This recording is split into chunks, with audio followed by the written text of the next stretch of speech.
This is Gotham TV Podcast, episode 125, about Gotham, A Dark Knight, which is season 4, episode 20, That Old Corpse.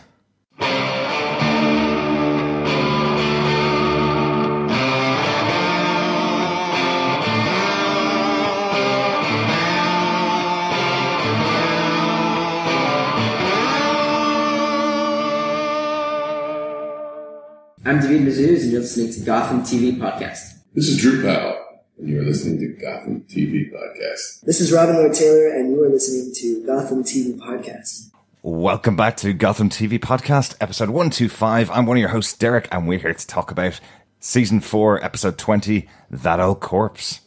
Hello there, fellow Gothamites, fellow detectives. This is one of your other hosts, John. Yes, that old corpse. We have a stiff in the episode, indeed.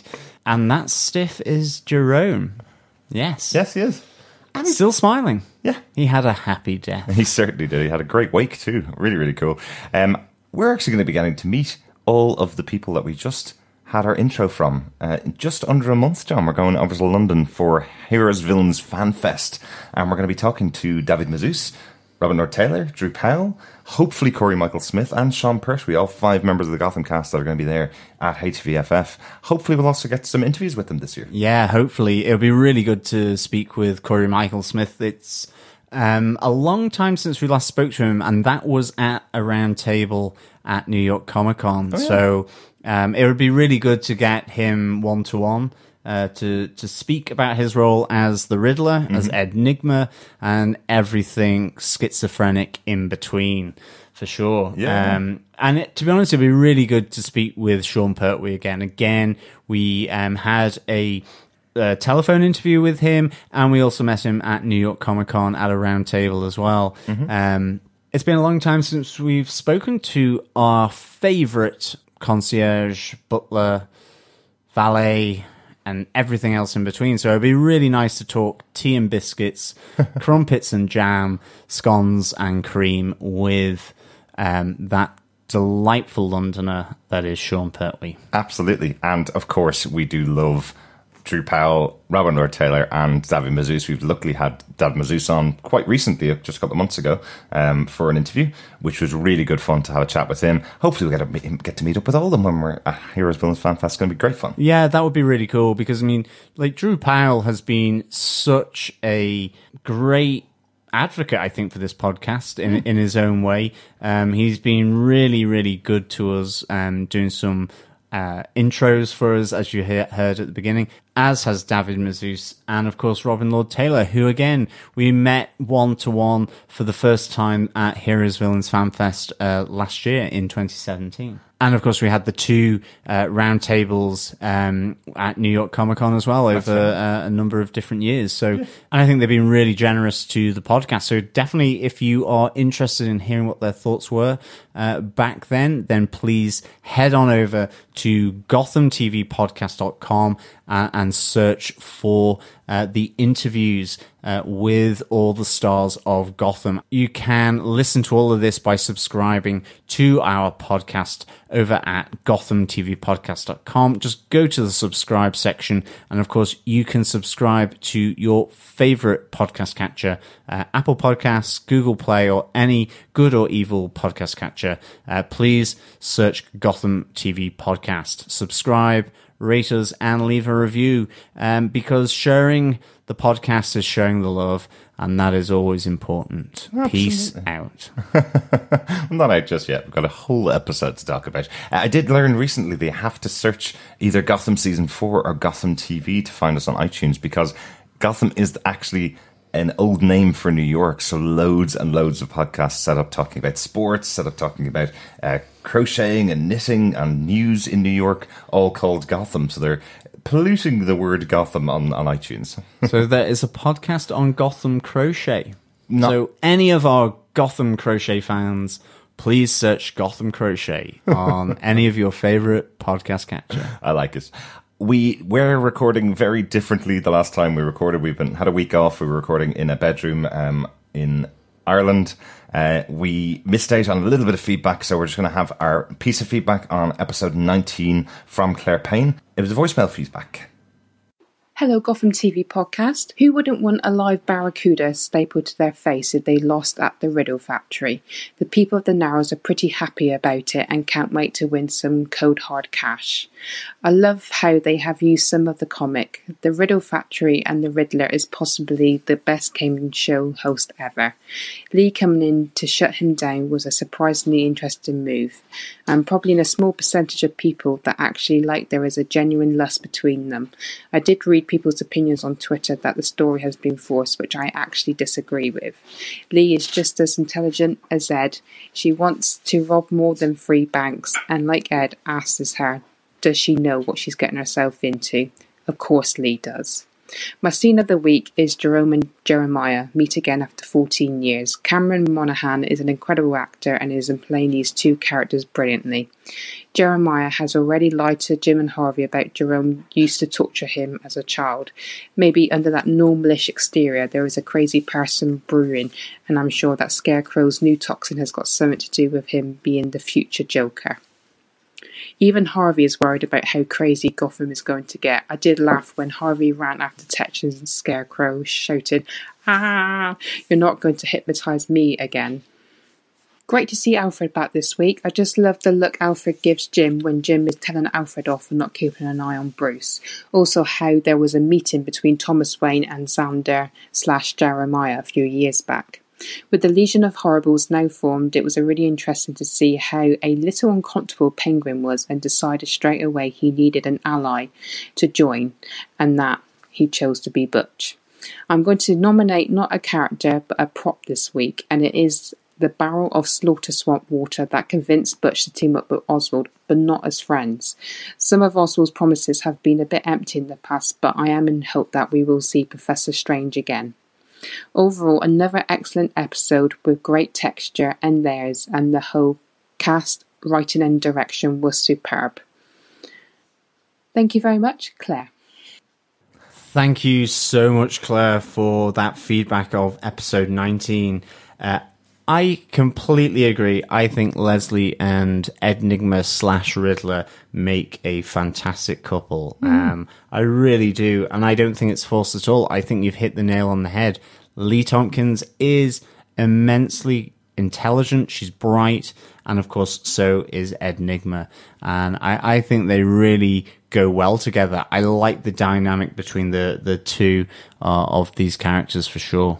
Yeah, totally agree with you. I'm really loving seeing Enigmikins together on the show. I know nobody was shipping them before they got together, so I know that's probably what's hitting some of the Twitter fandom, because nobody was expecting the two of them to get together. But it actually works. There's a little bit more in this episode that we're going to talk about, that we see a lot more of them together, really enjoying their dynamic.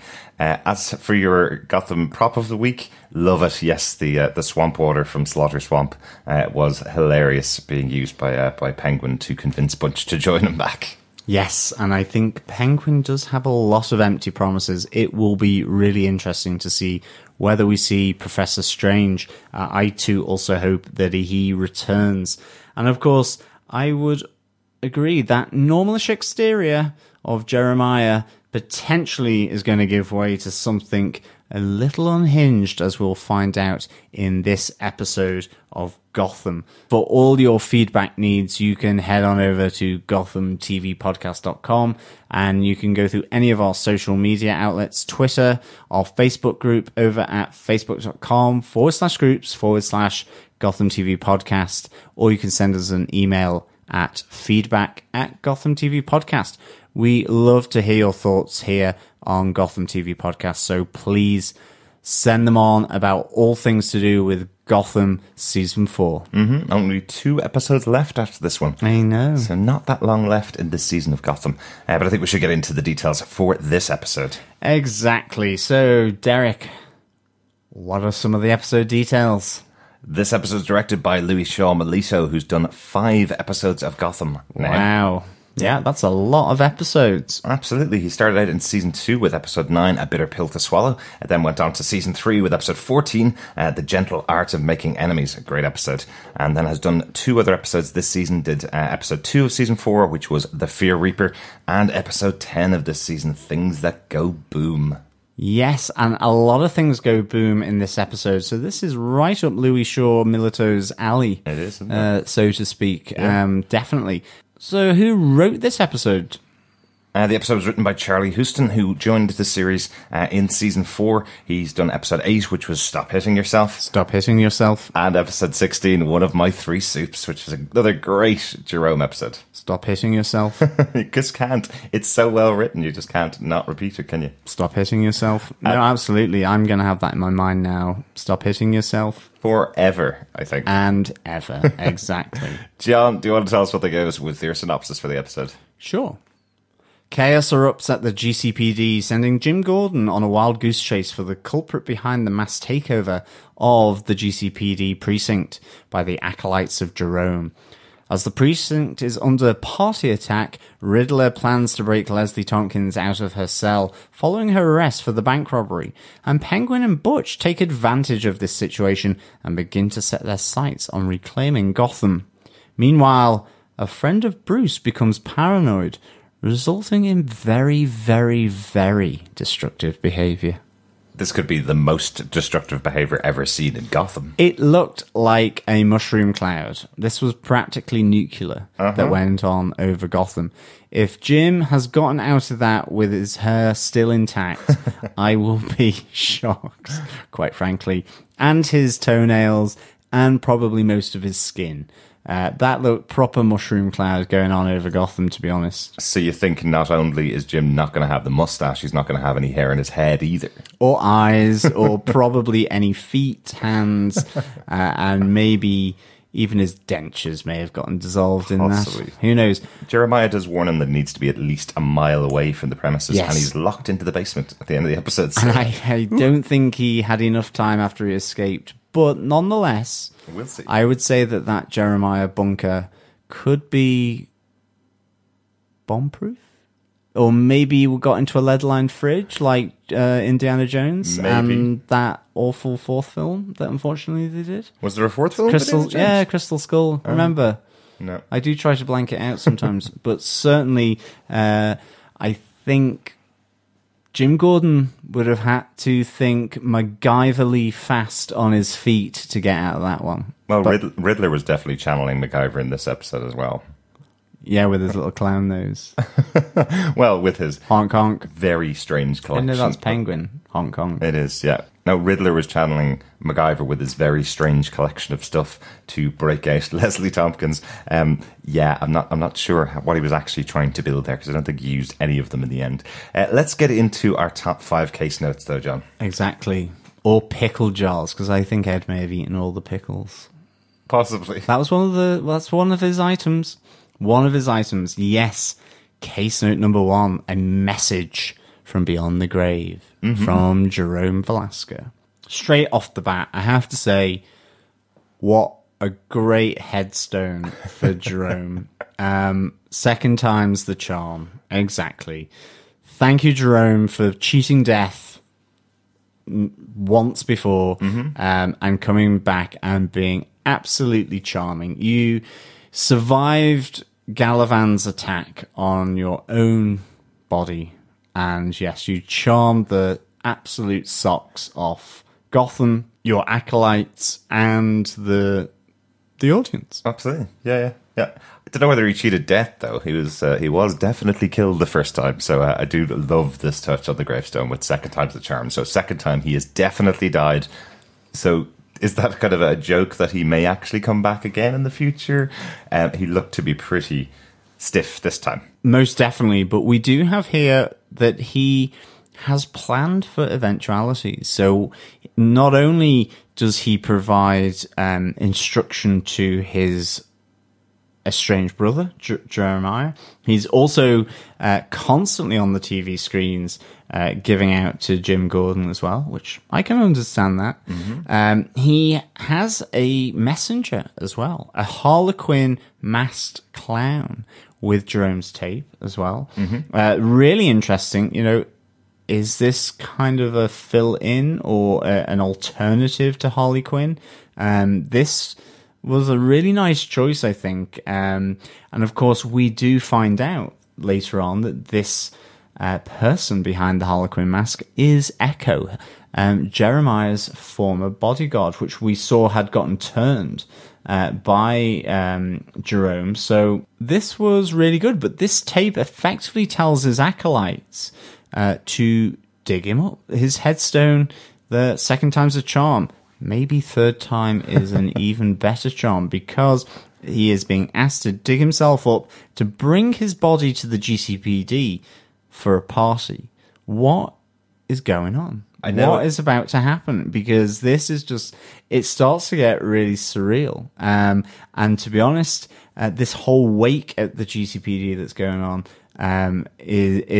or that's about to happen is fascinating. But I love the fact that the acolytes are still there as well, and they absolutely hang on every word. Oh, absolutely, yeah. It did kind of remind me of Weekend at Bernie's 2.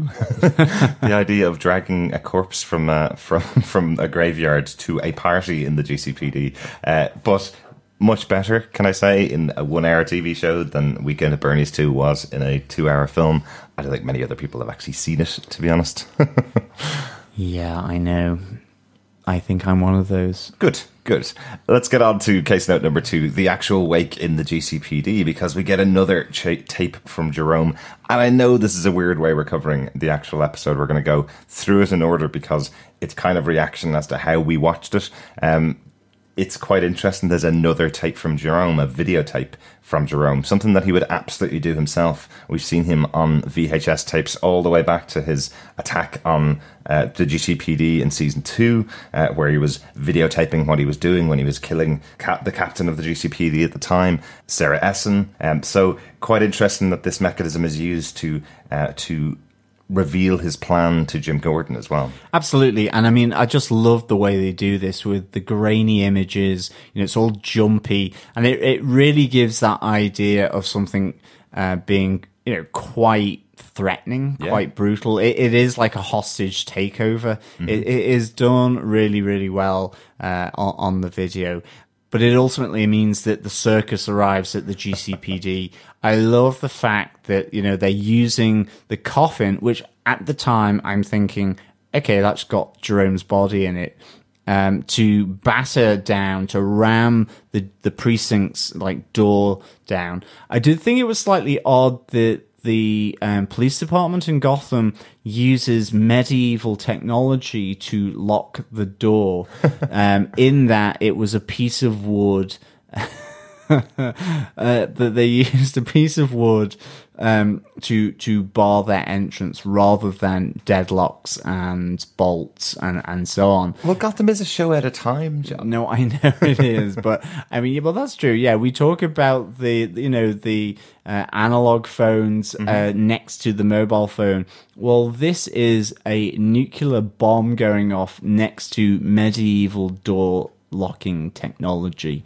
I thought that was quite interesting, but ultimately they do break this down, and I love the fact that Jerome's body is not in the coffin. It is actually beers on ice. What a wake. I think, to be honest, if I'm to go out, I would like that to happen. I think that would be quite cool. Just bury me with a crate of beer just in case. Yes, how about that? Exactly. And indeed, I love the fact towards the end when the wake party has been sort of disbanded, that Harvey Bullock helps himself to a couple of ice cold beers from the coffin of Jerome. Good old Harv. Only Gotham could do that, but it just made sense. And only Harv as well. And only Harv. He would never turn down a free beer. And he hands it to one of his colleagues as well. Yeah. Of course. Yeah, he wants to make sure it's acceptable as well. But I do like Jim's plan, effectively, to bring all of the clowns, as they're calling themselves, into the GCPD, and then hit them with tear gas and get all of the GCPD cops outside to then flush them out afterwards. Quite a cool little plan. It was. Bring them in, escape out the back, and then surround the GCPD, and then lay siege to the GCPD, chuck in a bit of gas canisters to knock them out or whatever, tear gas, and then take them down. Boiling oil. Yeah. Boiling oil, other Roman implements of war as well could be fired at the GCPD. Yeah. GCPD, go medieval. I love it. I love it. Let's get on to case note number 3, John. Bruce visiting Jerome's bunker. Ooh, we see that Bruce has been supporting Jerome's project to make sustainable energy for Gotham. I was wondering whether the energy that's being created here with Jerome's work, I wonder, is this something that Bruce will be using in the future to power things like the Batcave, which many times in the comic books and the movies and other versions of the lore and the storylines that have gone with Batman have been the only things left online when Gotham gets knocked offline, that his Bat computers are left online. I wonder, is this something that they may take into the future? I think that's a great idea, and even that it powers the Batmobile in the future as well. I thought this was a really nice idea in terms of sort of leading into those kind of tech elements that Batman is so famous for. I also was really surprised here that he went back to Jeremiah. It's not that Bruce Wayne did that. I can totally get that. But that Jeremiah seemed to be his old self. Because the last time we saw him, he was getting a face full of the old happy gas and really didn't expect that. And I was like going, okay. And I was waiting for Jeremiah to go kind of bonkers whilst he was there in his bunker. Bonkers in the bunker. I love it. Bonkers in the bunker, exactly. And in the end, he didn't. But I mean, obviously, we will get to it later on in our case notes. But I thought this was really threatening for Bruce visiting Jeremiah's bunker. I really did. And I thought it was a nice little sort of tee up for what follows. I thought it was really good. And as I say, the surprise for me was that Jeremiah seemed to be perfectly normal. Clickety eye, twitchy mouth.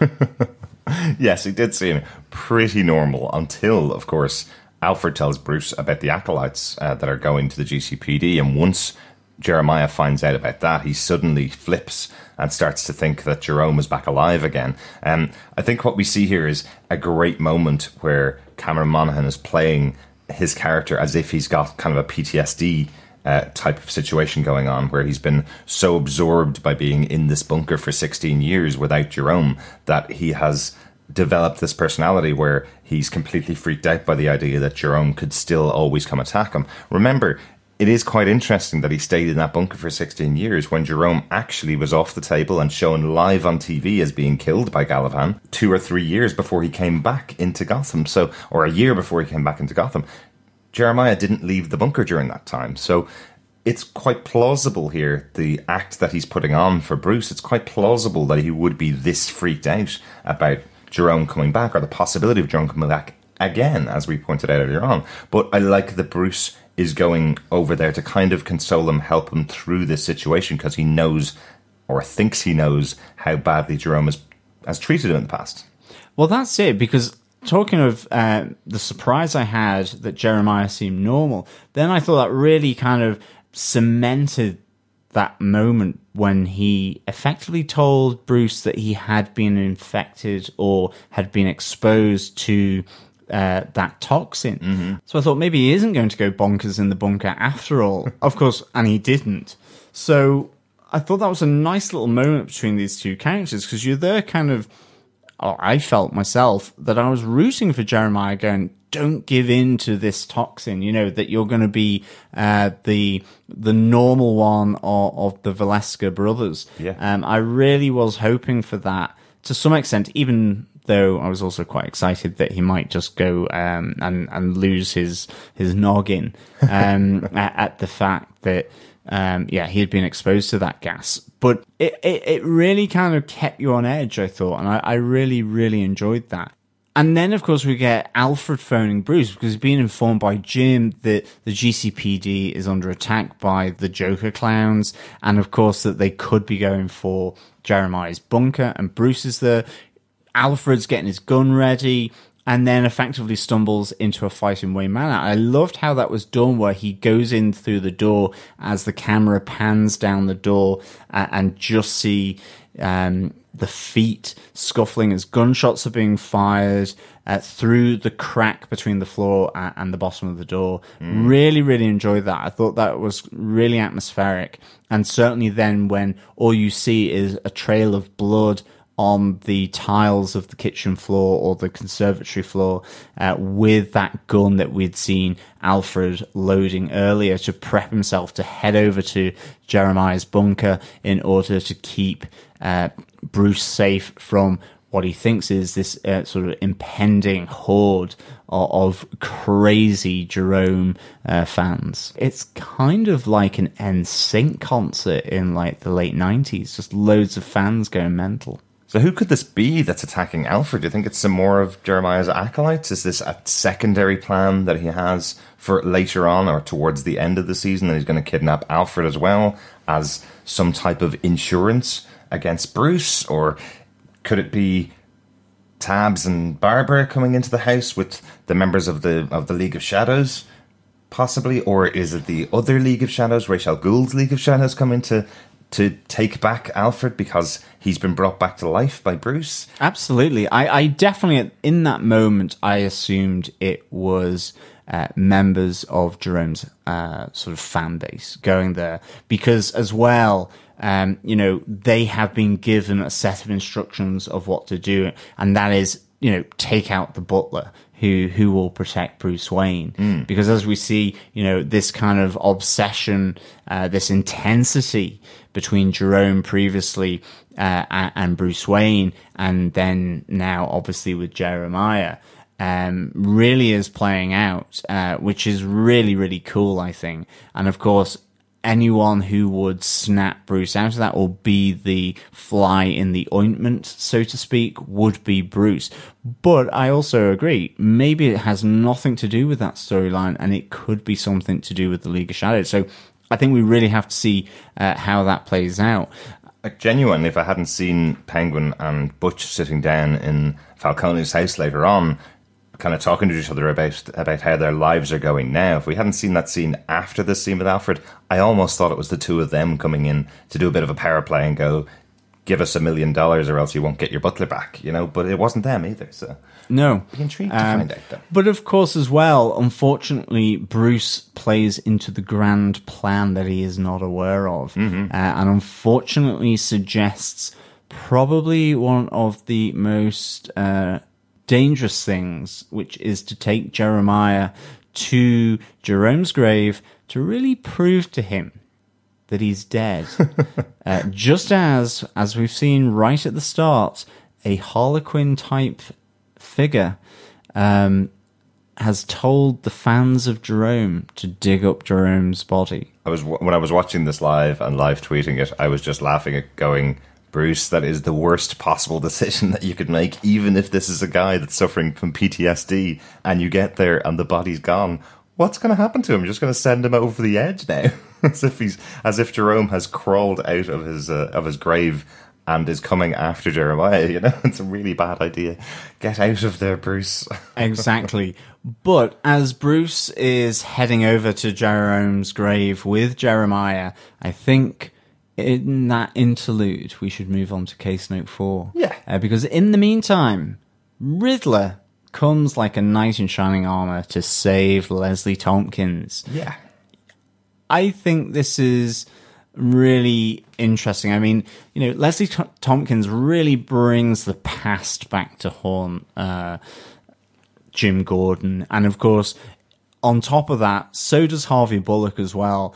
Leslie's in prison, and Harvey is trying to encourage him to effectively leave the door unlocked so that she can make her way to freedom. Yeah. And Jim recently has been questioning everything, and he's just got his partnership back with Harvey kind of back on track, really. And that has been with the two of them coming to that mutual recognition that they've both done bad deeds. And I think that's where Jim has tried to draw this line.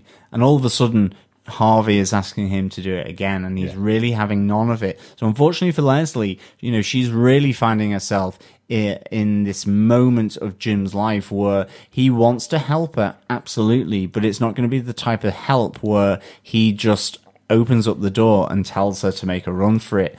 Exactly. It's not like he's working in Arkham anymore. Well, the revolving door prison of Gotham. Yes, he was the worst prison guard. He wasn't a great prison guard, but really it's just Arkham as an institute seems to just turn people back out into the streets. How many villains do we still have out in the streets of Gotham at the moment that haven't been returned to Arkham since episode 16 or so? Yeah. Yeah. It's really interesting, though, as well, because, Jim goes in to interrogate Leslie literally before the crazy bunch turn up at the doors of the precinct. And, he's telling her to turn in Riddler and will ask for leniency against her. So he's really not giving her much room. But the really interesting conversation comes in, and it links back to kind of what Claire was saying, really.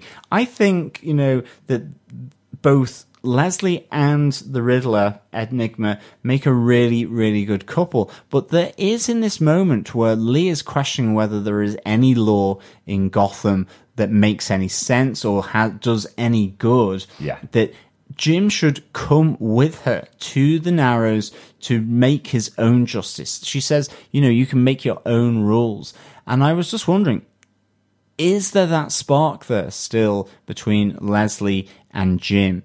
Is she doing that because there is that spark, or is it because she is a very bright person who can and will manipulate herself because she has come to feel comfortable and at ease with her position in the Narrows, where I suppose, from an ordinary Gotham citizen or a rich Gotham citizen, they may think she is actually a criminal, but for her, she is. And Jim says this himself.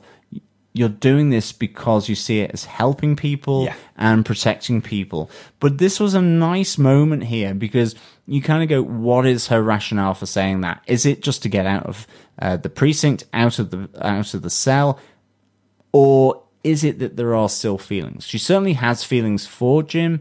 Whether they run as deep as what is developing between her and Enigma is another question, I suppose, in that sense. But I did like that moment between Leslie Tompkins and Jim Harvey at the precinct. I thought it was really nice, and I think it builds on their relationship over the seasons of Gotham so far. Yeah, it very much felt like a kind of a I've seen the light, why can't you see it too, Jim kind of moment. It really felt like she was trying to convince him that her way is the right way, not just to get out of the precinct. It kind of felt like, and come with me, Jim, you've been wanting this your whole life. You've been wanting to have a way to help people without the binds that you find yourself against as a police officer. Come on, join me now. Get back into doing things to help people again. She really is convinced she's doing the right thing, despite the fact that she keeps knocking over banks every week, or 3 or 4 a day, in fact, at some points. So quite interesting discussion between the two of them, but it does get interrupted, obviously, as the clowns and the circus comes to the GCPD. But then we cut over to Riddler and the other residents of the Narrows, who are kind of pleading to have their queen brought back, and we have a fantastic Riddler line, really one of my favourites from the episode, where he tells the people of the Narrows, I'd rather debate with you teleology or deontology than not go and save Leslie.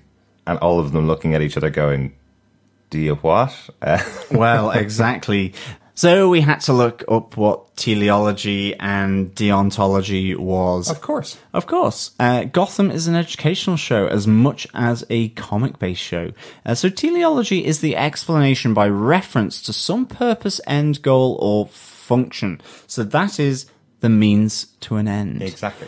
Deontology is the ethical position that judges the morality of an action that leads to an end based on rules. So that is the morality of that means to an end within a given set of rules. Or the Jim Gordon way, as you'd probably call it on Gotham, right? Exactly. So kind of interesting because ultimately Riddler does not trust those people in the Narrows other than his select bunch that he gathers together with a fairly long and potentially ridiculous list of items. I'd love to know what the pickles were for. I suspect it was a snack on the way to save Leslie Tompkins. Possibly. There is a tin opener. There is a roll of copper cord. and I think a few other things as well.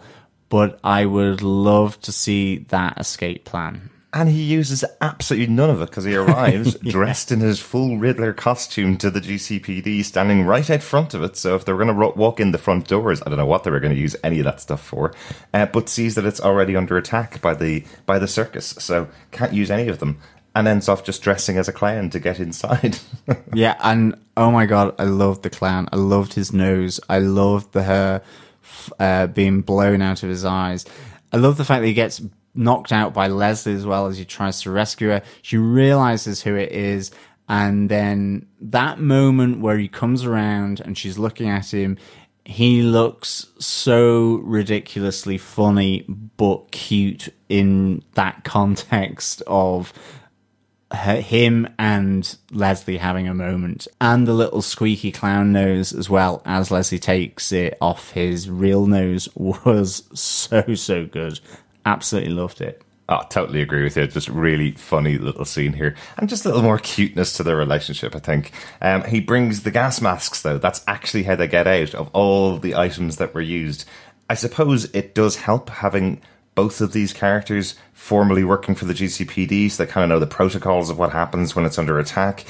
He instantly realizes that the next plan that Jim would have is, if it's completely overrun, they're going to release the gas. So on with the gas masks, and out they go through the door. A really good choice here, I think, directly afterwards when you see Harvey and the rest of the GCPD agents coming back in to take back their home. They go down the stairs and you see Leslie and Riddler underneath the stairs, just holding each other or standing with each other. But they kind of flip that thing that you see in many movies where where two characters are trying to hide from the cops, and they have a quick smooch to hide their faces from the police as they go past. They don't need to do that. The police don't see them, but they do have that little smooch afterwards. It's not to hide their identities. It's because they want to, really. But I like it's preceded by Riddler saying, "Don't just manipulate me. That's not what I'm here for." Yeah. Nice little touch. Really nice little touch. The only thing with the gas masks that they wore was they were the only people wearing gas masks. Not even the GCPD running into the smoky GCPD were wearing gas masks as they looked to arrest all of the crazy wake partygoers. So of all the people that stood out, it was the two people with gas masks.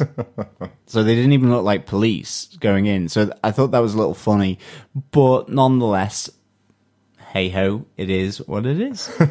I like it. And with that, we are on to case note 5, Best Friends. Aww. Yes, Bruce and Jeremiah. Bruce thinks he is a good friend to Jeremiah. He's giving him Wayne Enterprise contracts left, right, and center. Jeremiah is certainly putting up a really good front. You know, he says, "You can trust me. I am your friend," says Bruce, and I believe in you. Bruce is really trying to rehabilitate Jeremiah after what happened a couple of episodes ago. He's given him this contract. He's really trying to get Jeremiah over Jerome, over his own shock and PTSD by taking him to the graveyard to show, look, here is a grave with the stone of Jerome Valeska, except when he gets there, it's all been dug up. Of course. So poor Jeremiah at this stage, you're going, okay, he is going absolutely crazy. He is totally paranoid. You really buy into that performance of Cameron Monaghan. You really do believe in this moment that he is suffering here. He's been honest with Bruce about the laughing gas. He's still working with Bruce that we didn't really know until this episode. And he's kind of having this slight meltdown. The nervousness, the paranoia, the edginess of it all is absolutely so well played by Cameron Monaghan. And, you know, with what comes after that, I just felt it was sublime. I really enjoyed it.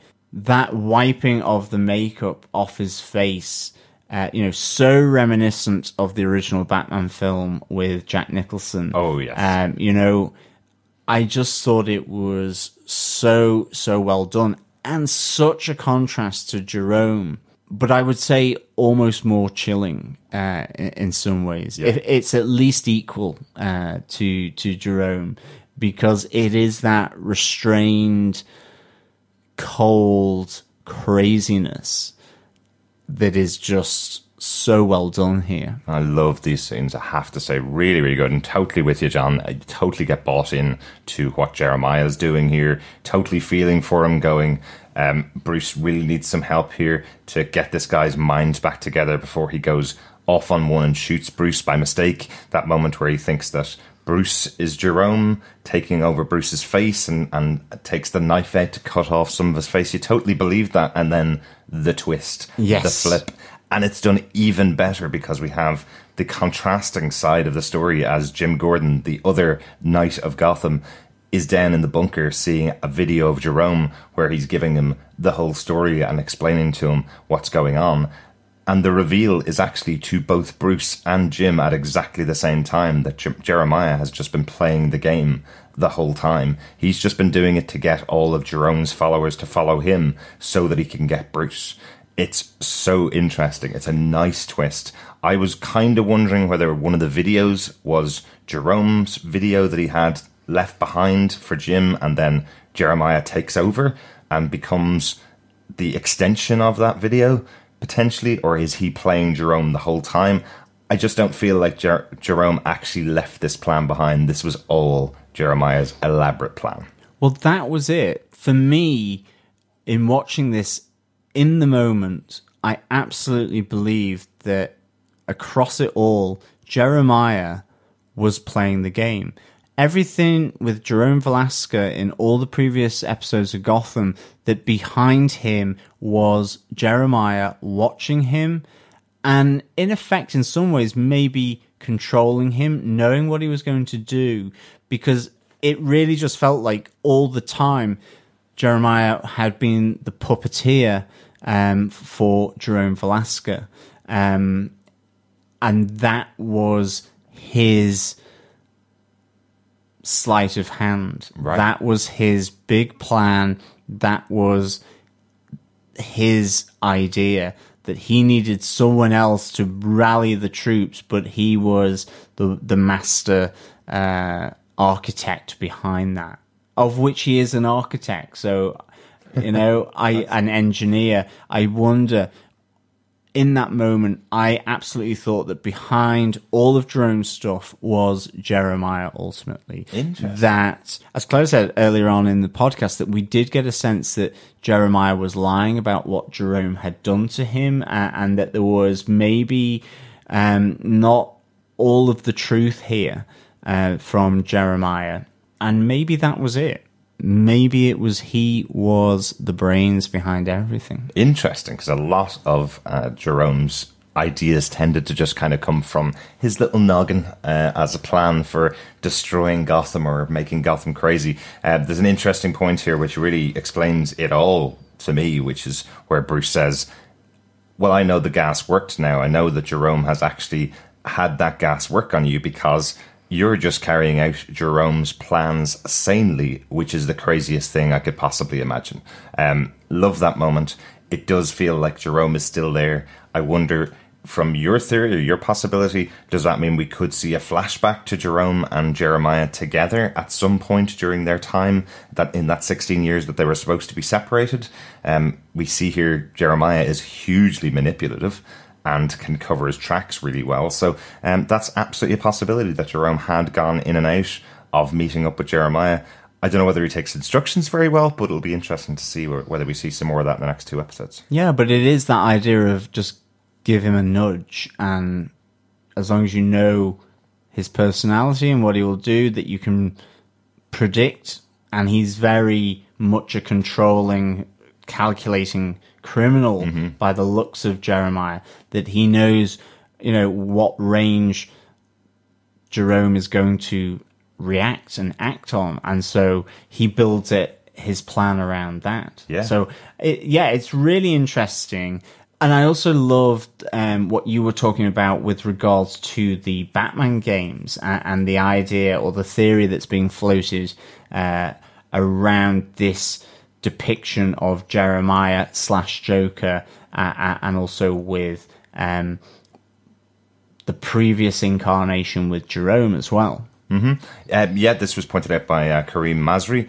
He says Henry Adams from the Arkham Knight games is very reminiscent of what they're doing here on Gotham with Jerome and with Jeremiah. The idea in those games is that there are 3 people still left alive after, spoilers, the Joker dies in one of the earlier games. They're left alive with Joker blood in them, and 2 of them are fine after some time. It feeds out of them, and Henry Adams in those games is the character that actually becomes the Joker, becomes the reincarnation of Joker, because he's been so exposed to Jokerness, effectively. So quite an interesting one. Really good point, Kareem. Really like it. Thank you so much for that. But a kind of a great idea that this could be the way that Jerome and Jeremiah are kind of becoming the Joker before the Joker's there, and then it will lead into another Joker in the future. One of them or somebody else in the future. Yeah, no, it's a great idea, great theory. Thought it was really, really interesting. And of course, what we then see is that the batteries that Jerome, the sustainable source of energy that Jeremiah, I should say, has done, are ultimately bombs when they're left unchecked. Oh, yeah. And one heading off into oblivion right next to Jim, who hopefully has escaped with his eyebrows unsinged.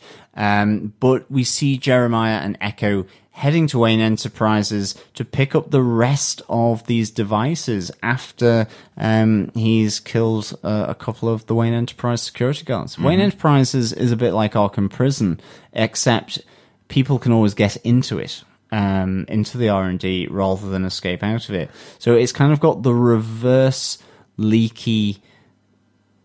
Yeah, it's got a leakiness about it, has Wayne Enterprises. It's just that anyone can always get into this high security research station. I could see how Jeremiah could get up there. He's been working on these things with Bruce Wayne, so I can see how he can get there. But when he answers the guards and says, "Oh, I do have somebody else with me," they don't reach for their guns instantly. They just get killed effectively by him.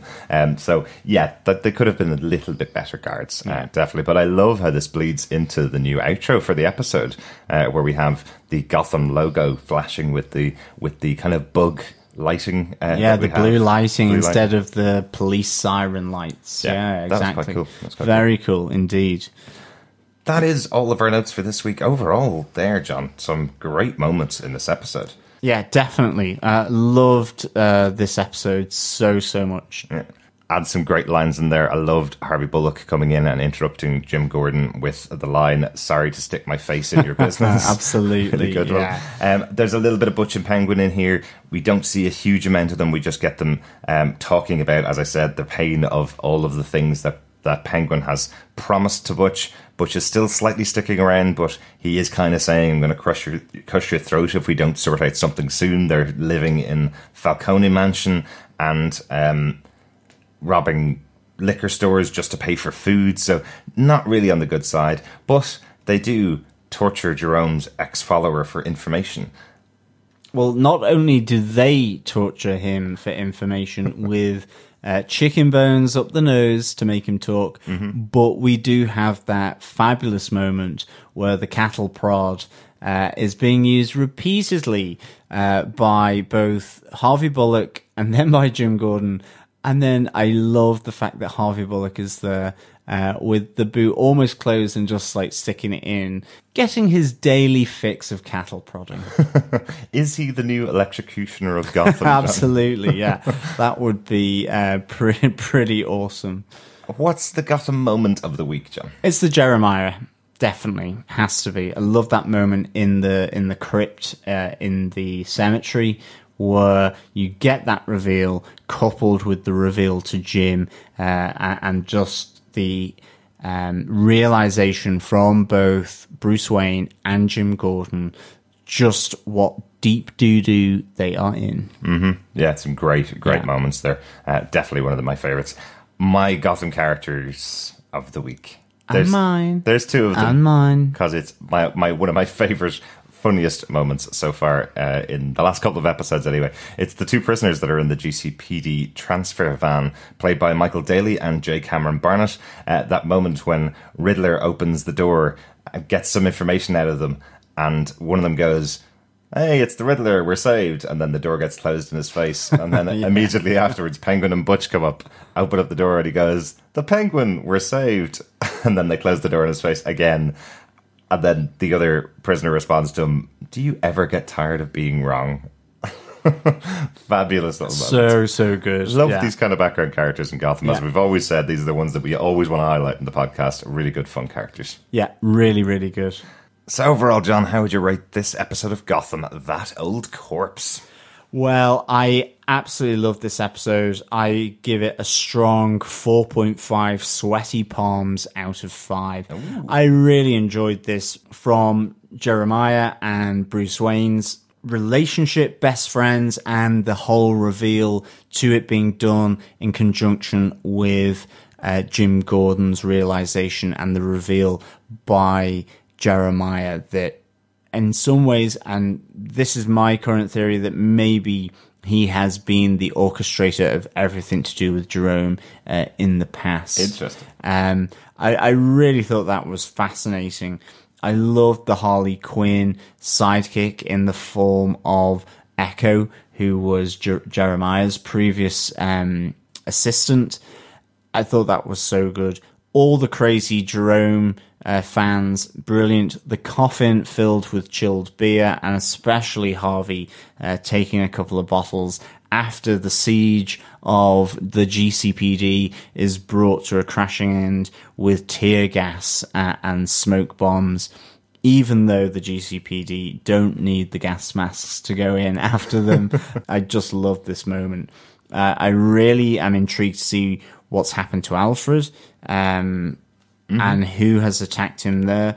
Is it the League of Shadows? Is it Jeremiah's appropriation of Jerome's followers, which he says they're pretty dumb, but they have their uses? You know, he really is just using them here. Bruce is knocked out into the grave, ultimately, in the end. When he wakes up, what's going to happen? Really interested to see that. And of course, you have really nice moments with Leslie Tompkins and her savior to keep the castle theme for GCPD. Ed Nigma riding on horseback, so to speak, in his shiny knight's armor to rescue his damsel in distress. Nice. Even though ultimately Leslie is well able to look after herself, I think. Absolutely. Given that she knocks him out, thinking that he is one of the crazy wake partiers, to ultimately escape and go out. And I loved, the cattle prod scene. I loved the back of the GCPD van with the prisoners. And it was great to see Butch and Penguin again plotting their way back to the top. Mm-hmm. I really enjoyed the episode as well. Two things I didn't actually mention just now that you say it about Bruce and Jeremiah. That moment when he knocks him into the grave and says to him, "You truly are my best friend," as he does it. A lovely echo of the Joker and Batman's relationship right there, that they are best friends because they can never live without the other, kind of thing. Nice little touch there. Yeah, definitely. And one of the reference to the Nolan movies, which you may know or you may not, well known about Heath Ledger as an actor when he was getting prepared for his part as the Joker. He put together his own Joker diary, which was loads of things that inspired him to become the Joker and to create his version of the Joker in the Nolan universe. What we see in this episode is Jeremiah has Jerome's Joker diary, effectively a diary of things that inspire him to be as crazy as he is. So I think that's a nice little reference there. Really good catch, I think. Yeah, no, really cool. Definitely. I think with that, onto some feedback. We have some feedback in from our Facebook group, and you can head on over there to facebook.com/groups/Gotham TV podcast, and you can join us there. But one of our group members, Charlotte Bain, she says, "Where do I begin? Jim, stop being mean to Harvey. Jim needs to move on. Lee has. Ed and Lee, they are funny. That chemistry between them is so cool. Alfred, he's going to be fine. He is. 007 Alfred. That formula on Jeremiah really brought his true self out. I knew it was him on the second part of the tape. Wiping that cover-up makeup was paramount to Jeremiah's reveal. Poor Bruce. He tried to help him, but he was just too late. Echo, I knew that was her under the Harley mask. Getting back to Jeremiah at the grave, that was an iconic villain and superhero relationship statement. You're my very best friend to Bruce. They have history with each other. I loved it all. Thanks so much, guys. Love you all and your podcasts. Thank you so much, Charlotte. Yeah, such a great moment between Bruce and Jeremiah there. And I really do think it is going to have a tragic ending at some point in the future. Yeah, possibly. Between Batman and the Joker. Possibly. I do believe that this is the Joker, ultimately. Such a great moment between the two.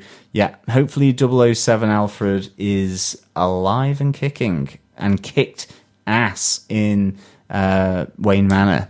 And that ultimately is not his blood, but someone else's. Possibly. I think he's going to be all right. Just to state again, I still don't think Jeremiah is the Joker. Until he is the Joker, he's not the Joker for me. They've pulled the rug out from under me way too many times.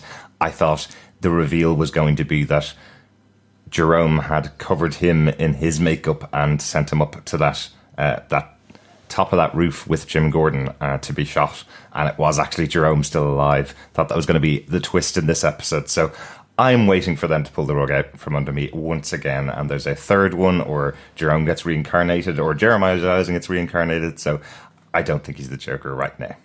But he's still my favourite Gotham Joker so far. Yeah, absolutely. Really looking forward to seeing what happens. We have some other bit of feedback as well through our voicemail. You can go and leave 90 seconds of your thoughts so that we can air them on the podcast. Just head on over to Gotham TV Podcast, and on the right-hand side of the screen, there is the voicemail tab, and you can fire away and leave your thoughts on all things Gotham. So yeah, fire away, Derek. Roll tape. Hello, Gotham TV Podcast. Another great, extraordinary hour of Gotham, and every single moment captivating. I've only watched the episode once, to my normal 2 or 3 times when I send you feedback. Whatever extra Jerome has put into Jeremiah's dose of laughing gas has worked and made the character of Jerome even more intriguing and sinister than Jerome. The request video of Jerome for his wake to be at the GCPD was an amazing twist in that it wasn't Jerome in the recording but Jeremiah. The only thing that made me question that it wasn't Jerome in the video, he called Jim Jimmy, and Jerome most of the time called Jim Jimbo. But at the same time, I would have believed Jerome would make a video like this. Favourite scene was Bruce and Jeremiah, in fact all their scenes together, from working on the generators, Bruce taking Jeremiah to the cemetery to help him overcome his fear of Jerome still being alive, to the big reveal of removing his skin colour makeup, revealing his new pale complexion. Bruce being sincere and wanting to help Jeremiah and backfiring on him as he ends up in the open grave with Jerome's body. Character of the week. Again, a lot to choose from, but the prisoner in the back of the GCPD van, when he saw the Riddler, he thought they were saved. And then seeing Penguin, he also thought they were saved. Really love how Butch is losing his patience with Oswald. He's so desperate to be cured, which pushes Oswald into doing what he does best, finding an opportunity in which this instance was a news report on the TV. Absolutely loving Lee and Ed and how the people of the Narrows wanted to break their queen out of the GCPD. Ed dressed up as a clown was brilliant to blend in with the wake happening with the crazies at the GCPD. A nice scene between Jim and Lee as well. Many thanks, Claire. Thanks so much for your feedback, Claire. That's really good to hear. You're on exactly the same pages for the Gotham Character of the Week, I see. Yeah, absolutely. Thank you so much, Claire, for the feedback. It's really good to hear your thoughts there. And yeah, completely agree. The prisoners in the back of that GCPD van are great characters. Yep, the scenes between Bruce and Jeremiah are just so well done by these two actors, David Mazouz and Cameron Monaghan. They are really good together. It has that chill that runs down your spine in the same way as it was when it was Jerome and Bruce in the mirrored hall at the circus during last season. So these two work so well together. It's really a pleasure to see. Yeah, absolutely. And a really good catch on Jeremiah possibly being the one because he says Jimmy instead of Jimbo. I didn't catch that at all. Good catch, Claire. Thanks so much for your feedback. One final piece of feedback just from YouTube on our last episode. Scott Boswell says, a chippy, or chippy, is old American slang for a floozy, a cheap woman. Just so you know. Oh, that's really... Okay, so that's interesting. So it's kind of old slang term that the curator of the museum for antiquities in Namba Parbat says. Okay, interesting. Because, yeah, we were there kind of going, oh, that's a fish and chip shop, is it? Or something like that, or a chipper. And we were even wrong on that because a chippy in the UK is actually as a carpenter in the UK. It's a chipper we were thinking of, John. No, it's a chippy. Depends on whether you're north or south, I guess. Thanks so much for all of the feedback that we got in for this episode. We'll be back again next week with our penultimate episode of Gotham Season 4. Episode 21 called, interestingly, One Bad Day, which is all it takes to push you into being the Joker, John. Yes, it does. I am so looking forward to seeing that. And Gothamites, may you have all good days this week until that episode comes along. Absolutely. As always, thank you so much for listening. It has been a pleasure speaking with you. I'm off to do Gotham knitting, followed by Gotham crochet. And once I've got my pattern set, we will speak with you again next time. Bye. Bye.